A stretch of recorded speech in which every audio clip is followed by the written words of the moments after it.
धर्म 1856 रोजी चिखलदरा जिल्ह्यात झाला.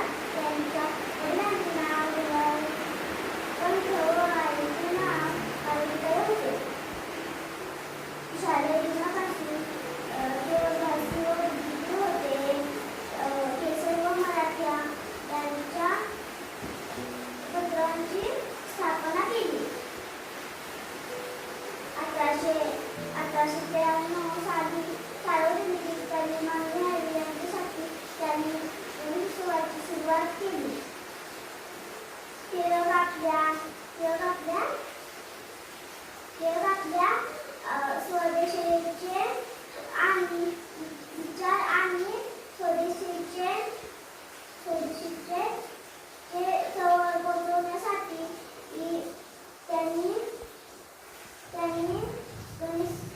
त्यांनी प्रयत्न केले.